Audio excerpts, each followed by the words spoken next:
Olá, meu nome é José Pimentel, sou mestrando do programa de pós-graduação em Educação Física da Universidade Federal de Mato Grosso.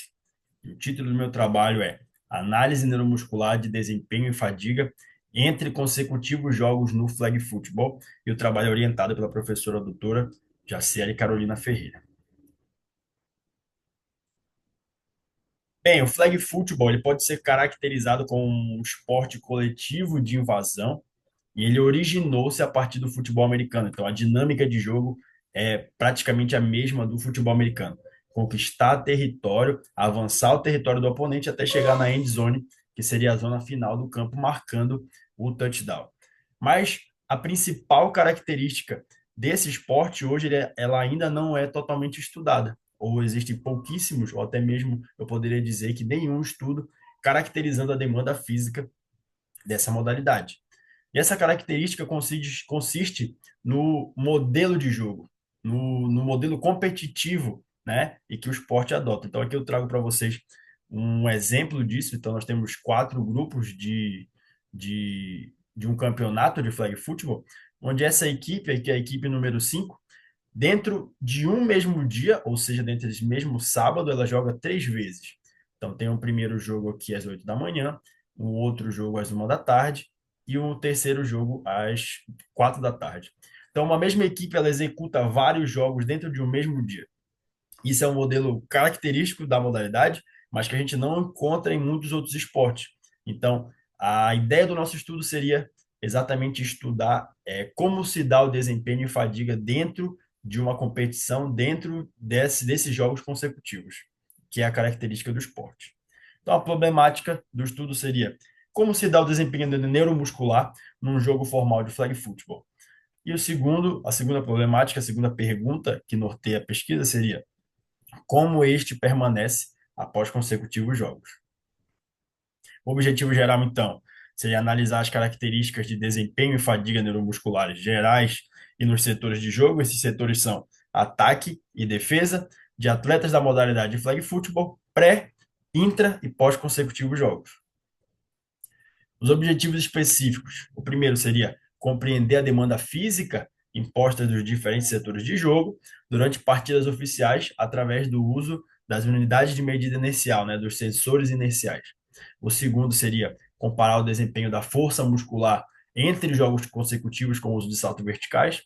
Então, nós usaríamos os saltos verticais, principalmente o contramovimento, para poder identificar queda ou aumento do desempenho pré e pós-jogo. O terceiro seria comparar a percepção subjetiva de esforço pós-jogo entre jogos consecutivos. Então, utilizaríamos a escala de percepção subjetiva de esforço. O quarto, comparar a percepção subjetiva de recuperação pré-jogo entre jogos consecutivos. Então, utilizaríamos também as escalas de percepção subjetiva de recuperação para isso. E, por último, nós iríamos relacionar as métricas da cargas de jogo obtidas através dos sensores inerciais, como acelerações, desacelerações, o tempo em cada zona de aceleração, entre muitas outras métricas, com o desempenho dos saltos verticais e percepção subjetiva de esforço e de recuperação. O capítulo 1, então, dessa dissertação, ele tem o título de Caracterização da demanda física do flag football, uma abordagem pela acelerometria. Então, seria executado procedimentos experimentais, transversais e abordagem quantitativa, visando caracterizar as demandas físicas do flag football nos âmbitos setoriais, como eu falei, ataque e defesa, e também nos âmbitos posicionais, entender essa demanda a partir de cada posição do esporte. Os lançadores, os recebedores, os defensores e os blitzers. Tudo isso durante uma competição oficial da modalidade, através das unidades de medida inicial, dos sensores iniciais vertíveis, em atletas de diferentes equipes entre os dois primeiros jogos de cada equipe. Então, seriam executados, eles seriam avaliados utilizando os sensores iniciais durante os dois primeiros jogos de uma competição, daquele mesmo modelo que eu apresentei anteriormente. Para esse estudo, né, ele seria executado durante uma competição oficial. Nós iremos utilizar as unidades de medida inicial vestíveis, como eu falei, entre as escápulas dos atletas, então, assim como o modelo de GPS, mas no caso nós iremos utilizar um acelerômetro, tá? Os atletas seriam selecionados de forma randomizada, um de cada posição, entre várias equipes, e os critérios de inclusão seriam obter ao menos um ano de prática regular, ser maior de 18 anos, não ter tido lesões de qualquer modo, além de assentir todos os termos éticos da pesquisa. Para isso, nós utilizaríamos o teste de Shapiro-Wilk para poder identificar a normalidade dos dados. Uma nova one-way seria rodada para a gente poder identificar diferenças entre as determinadas posições e setores de jogo. Nós iríamos utilizar também o pós-hoc de Tukey para poder identificar onde há essa diferença, e o nível de significância seria de P menor que 0,05. Tá? Também seria utilizado o Correns-D como tamanho do efeito, segundo o trabalho de Rea 2004, para poder identificar o nível desse efeito, né, a partir de outro parâmetro diferente do parâmetro da nova.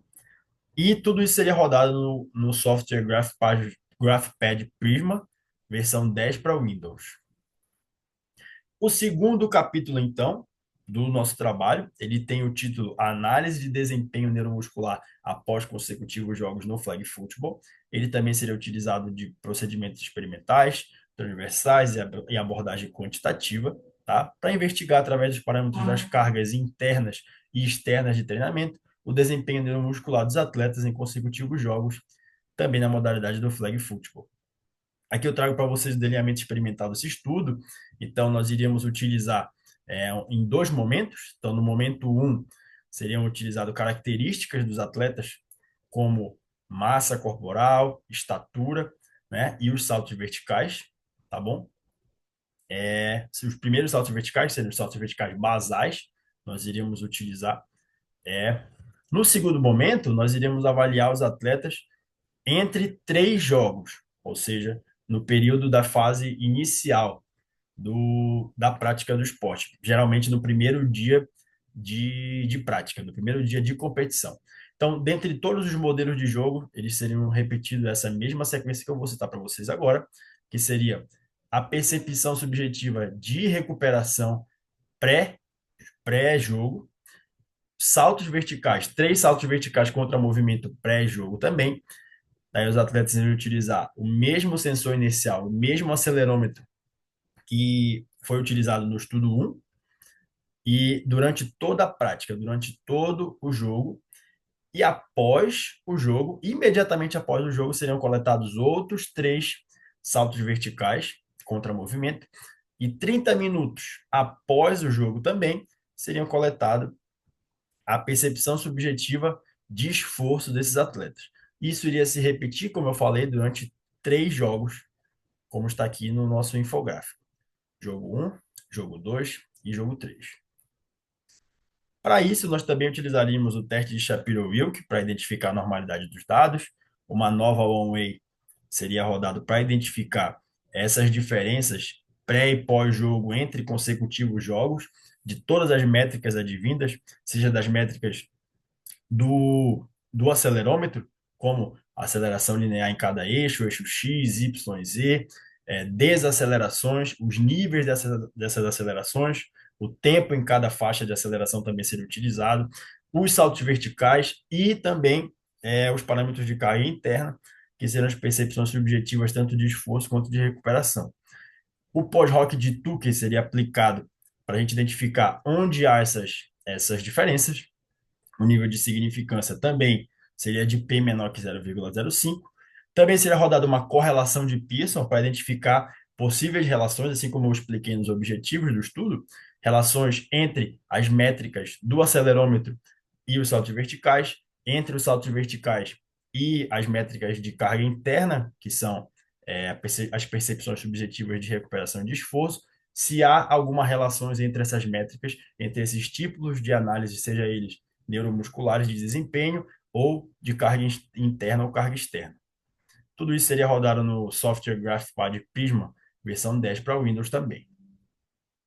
Gostaria aqui de agradecer a Agência de Fomento à Pesquisa, agradecer a CAPES pelo apoio ao nosso trabalho e muito obrigado.